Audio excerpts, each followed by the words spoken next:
الحمرا کے نام سے پکارا جاتا ہے. وادی الحمرا سیدھے ہاتھ کی طرف سامنے چھوٹی چھوٹی پہاڑیوں کے اوپر کچے مٹی کے ٹوٹے پھوٹے ہوئے مکانات. اور اس وادی کے بارے میں فرمایا گیا کہ پاکستان کی مشہور و معروف شخصیت حضرت پیر مہر علی شاہ صاحب گولڈن شریف والے اسلام آباد والے، ان کو اسی ہی وادی کے اندر آپ صلی اللہ علیہ وآلہ وسلم کی زیارت نصیب ہوئی تھی. تاریخی راستہ مکہ مکرمہ کا، حج کے موقع پہ مکہ سے مدینہ کا سفر کر رہے تھے پیدل سواریوں کے اوپر، تو اسی وادی میں آ کے سٹے کیا تھا جو سیدھے ہاتھ کی طرف مکان نظر آ رہے ہیں. فرض نماز ادا کی، تھکاوٹ کی وجہ سے آنکھ لگ گئی، سنت اور نفل رہ گئے تھے، آنکھ لگ گئے تھے، اور اسی دوران ان کو آپ صلی اللہ علیہ وآلہ وسلم کی زیارت نصیب ہوئی تھی. فوراً آنکھ کھولی، انہوں نے اپنی بقیہ نماز ادا کی جو سنت اور نفل رہ گئے تھے. اور فرماتے ہیں کہ اسی وادی کے اندر انہوں نے یہی فکرے پڑھے تھے، کتھے مہر علی، کتھے تیری سنا گستاخ اکی، کتھے جا آڑی. اور ایک جگہ پہ آتا ہے کہ جب یہاں سے واپسی مدینے کا سفر طے کیا تھا، مدینہ منورہ پہنچ کر روزہ رسول صلی اللہ علیہ وآلہ وسلم کی جالوں کے پاس کھڑے ہو کر پڑے تھے. یہ تاریخی وادی ہے، مکان جو یہ تاریخی ہیں. اور اسی وادی کے اندر حضرت پیر مہر علی شاہ صاحب کو آپ صلی اللہ علیہ وآلہ وسلم کی زیارت نصیب ہوتی، کیونکہ یہ تاریخی راستہ ہے. پہلے انہی راستوں میں سفر کرتے تھے، مکہ سے مدینہ، مدینہ سے مکہ سواریوں کے اوپر. اور مکہ مکرمہ کا پرانے سے پرانا راستہ ہے.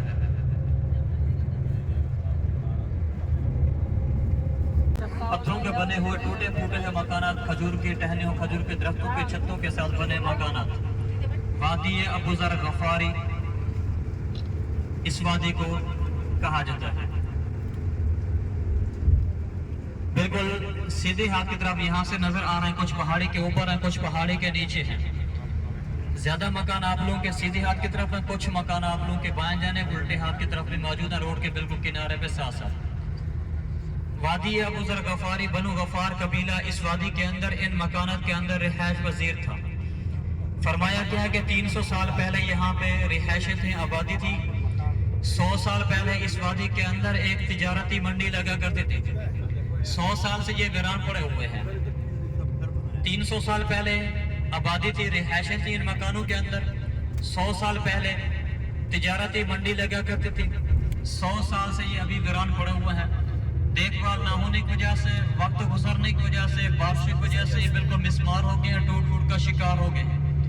آدھے سے بھی زیادہ مکانوں ٹوٹ پھوٹ کا شکار ہو گئے. بہت بڑا قبیلہ بات تھا، بنو غفار قبیلہ تھا اسی وادی کے اندر. پہلے زمانے میں کوئی بھی کسی جگہ پہ رہائش پذیر ہوتے، مکان بناتے پہاڑوں میں، تو ایسے مکان بناتے کچھ پہاڑی کے اوپر بناتے، کچھ پہاڑی کے نیچے. مٹی کے ڈھیر لگے ہوئے ہیں، یہ بارشوں کی وجہ سے بالکل مسمار ہو گئے، ٹوٹ پھوٹ کا شکار ہو گئے. تاریخی راستہ ہے مکہ مکرمہ کا، کیونکہ واپسی پہ ہمارا دوسرا راستہ ہوگا جو مین روڈ ہے، اسی راستے کی طرف آئیں گے واپسی پہ. یہ زیارت کی وجہ سے ہم مدینہ سے بدر اسی راستے میں جا رہے ہیں. یہ مکہ مکرمہ کا پرانا سے پرانا راستہ ہے. اس راستے کو طریق انبیاء کہتے ہیں، اور اسی وادی کو وادی ابو ذر غفاری کے نام سے پکارا جاتا ہے. بنو غفار قبیلہ اس وادی میں رہائش پذیر تھا. ابھی اس کا نام وادی الخیف ہے، لیکن مشہور و معروف وادی ابو ذر غفاری کے نام سے ہے. اجوا کھجور، اجوا کھجور وہ کھجور جس کے 7 دانے ڈیلی منہ نہار کھانے سے انسان کے اوپر نہ جادو اثر کرتا ہے، نہ زہر اثر کرتی ہے، اور نہ کوئی بیماری اثر کرتی ہے. اجوا کھجور کے 7 دانے ڈیلی منہ نہار کھانے سے. اور اسی کی گٹھلیوں کا پاؤڈر جو دل کے مریضوں کے لیے بہت مفید ہے. اگر کوئی دل کا مریض ہے اس کے لیے بہت مفید ہے اجوا کھجور کی گٹھلیوں کا پاؤڈر. اکثر دکانوں میں ملے گا، آپ خود بھی تیار کر سکتے ہیں. اجوا کھجور لے کے جائیں، بے شک پرانی بھی کیوں نہ لے کے جائیں، خشک بھی ہو سوکھی بھی ہو. اس کو بالکل سکھانا، جب وہ کڑک ہو جائے تو اس کو کسی بھی چیز میں آپ گرینڈ کر کے آپ استعمال کر سکتے ہیں. پانی کے ساتھ یا دودھ کے ساتھ آپ اس کو استعمال کر سکتے ہیں ڈیلی رات کے ٹائم، جس کے اندر کئی بیماریوں کی شفا ہے. اور زیادہ تر جو ہے نا وہ دل کے مریضوں کے لیے اجوا کھجور کی گٹھلیوں کے اندر. اور کھجوریں مکہ سے مدینہ منورہ میں آپ کو کافی سستی ملیں گی، کیونکہ مدینہ کے اندر بہت بڑے بڑے باغات ہیں، مکہ کے اندر کم ہے، زیادہ نہیں ہے. زیادہ باغات جو ہے نا وہ مدینہ کے اندر ہیں. کسی کو اگر لینی ہے، ہر ہوٹل کے ارد گرد آس پاس، حرم کے آس پاس دکانیں ہیں، تو کسی بھی جگہ سے آپ لوگ لے سکتے ہیں. اچھے طریقے سے چیک کرنی ہے، اپنے دیکھ بھال خود کرنی ہے. جو آپ کو پسند ہے آپ وہی لے سکتے ہیں. جس طرح کی چیز ہوگی اس طرح کے پیسے ہوں گے. جتنا فریش ہوگی اتنا کچھ مہنگی ہوگی، جتنا پرانی ہوگی اتنا سستی ہوگی.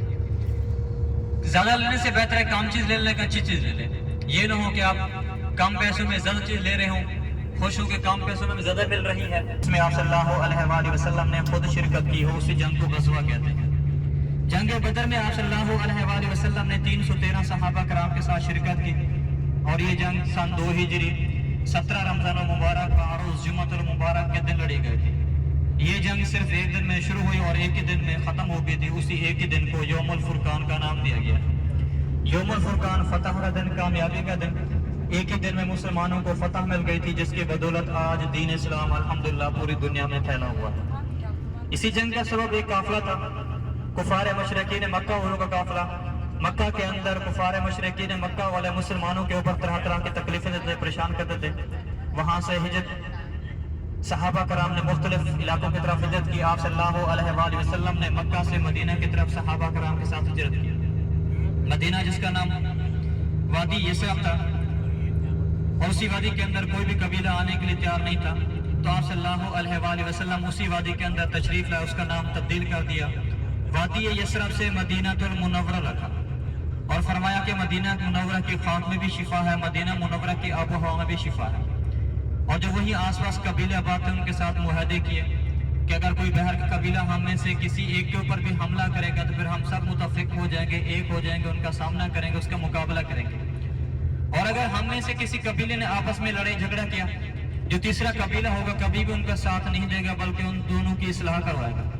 تبلیغ شروع ہوگی، مسلمان روز بروز بڑھنے۔ حضور سے شکوہ کیا، یا رسول اللہ ہمارے پاس پینے کے لیے پانی نہیں ہے۔ آپ نے کہا جاؤ جا کے بیر غرض سے پانی پیو۔ تو کہا یا رسول اللہ اس کنویں کا تو پانی بہت زیادہ کڑوا ہے۔ آپ اس کے پاس گئے، اپنے منہ میں انگلی ڈالی اور وہ انگلی اس کنویں کے پانی میں پھیر دی، اس کنویں کا پانی شہد سے زیادہ میٹھا ہو گیا۔ آج بھی وہ کنواں چل رہا ہے، یعنی 1400 سال سے زائد کا عرصہ گزر گیا ہے، آج بھی وہ کنواں چل رہا ہے۔ آج بھی آپ اس کا پانی پیئیں گے، آپ کو ایسا محسوس ہوگا جیسے کسی نے اس میں شکر ڈالی ہوئی ہے۔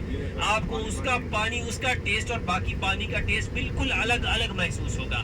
اس کنویں کا پانی آج بھی ملتا ہے، لیکن اس کی ایک ٹائم روٹین ہے، وہ شام 4 بجے سے لے کر رات 9 بجے تک، شام 4 بجے سے لے کر رات 9 بجے تک۔ اس سے پہلے کیوں نہیں؟ کیونکہ جو یہاں پہ پرائمری سکولز ہوتے ہیں وہ 2:30 بجے تک چلتے ہیں، تو 2 سے 2:30 بجے تک وہ سکول کی وجہ سے وہ پورا ایریا بند رہتا ہے۔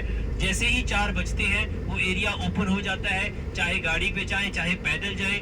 آپ کی بلڈنگ سے بیر غرض کا واکنگ ڈسٹنس جو ہے وہ 25 سے 30 منٹ کا ہے، 25 سے 30 منٹ پیدل سفر۔ یہ ایک روڈ سیدھا یہاں سے جا رہا ہے مسجد قباء کو، رائٹ سائڈ مسجد قباء ہو جاتی ہے، لیفٹ سائڈ جو ہے وہ بیر غرض اور باغ سلمان فارسی ہو جاتی ہے۔